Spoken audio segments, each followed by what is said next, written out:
Le chef de l'État a présidé ce matin une réunion avec les gouverneurs de région sous forme de séminaire d'évaluation et de revue des projets et priorités.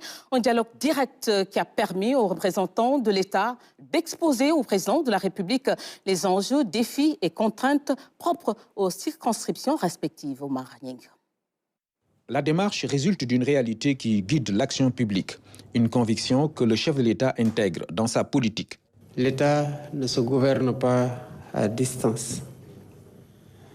Il se gouverne dans les territoires au contact direct des réalités économiques, sociales et sécuritaires, là où s'affichent et s'expriment chaque jour les préoccupations et les attentes de nos compatriotes. L'initiative se justifie donc amplement. Le dialogue direct a permis aux 14 gouverneurs des régions de partager les préoccupations de leur terroir. Depuis l'avènement de la communalisation intégrale et l'érection des anciennes communautés rurales en communes, la région de Kaffrine est confrontée à de nouvelles incohérences territoriales qui affectent la planification du développement et la mise en œuvre des investissements structurants. Les enjeux, on peut en citer deux. Le premier, c'est la lutte contre les inondations. Dans les communes de Touba, Mosquée, Mbaké, Diourbel et Bambey.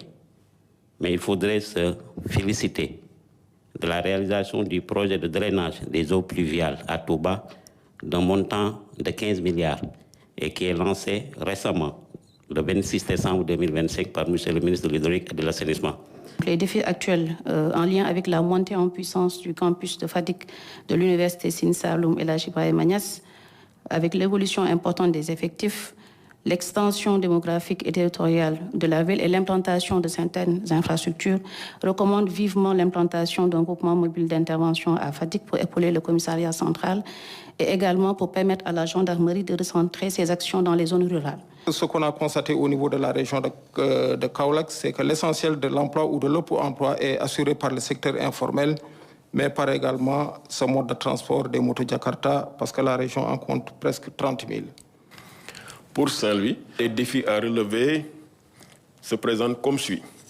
Il s'agit de la modernisation agricole, de la maîtrise foncière et de la constitution de réserves foncières dédiées aux projets urbains, économiques et écologiques, de l'exploitation du potentiel touristique, de la gestion durable et concertée des ressources naturelles, de la programmation d'infrastructures structurantes. Sur le plan des infrastructures, il faut noter que le département de Goudomp est séparé de la région par le fleuve Casamance.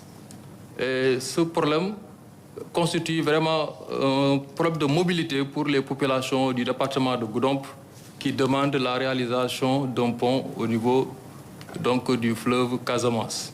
Nous avons l'enclavement géographique, nous avons la dégradation des ressources naturelles, la vulnérabilité au changement climatique, l'accès inégal aux services sociaux de base et la pauvreté. Les défis et enjeux sont nombreux. Ils sont également liés aux spécificités des différentes régions. La région de Kédougou dispose d'un patrimoine écologique majeur comme le parc national de Nyokolokoba et les réserves naturelles communautaires.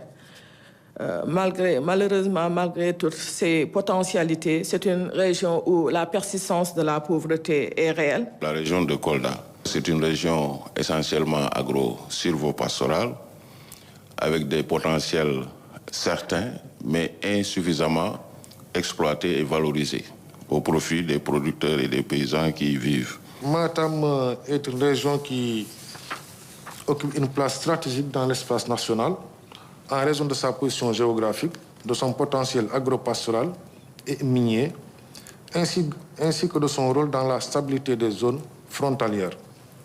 Toutefois, elle demeure confrontée à des défis structurels majeurs liés au désenclavement, à l'accès aux services essentiels, à la sécurité, à la vulnérabilité climatique et aux capacités socio-économiques des populations.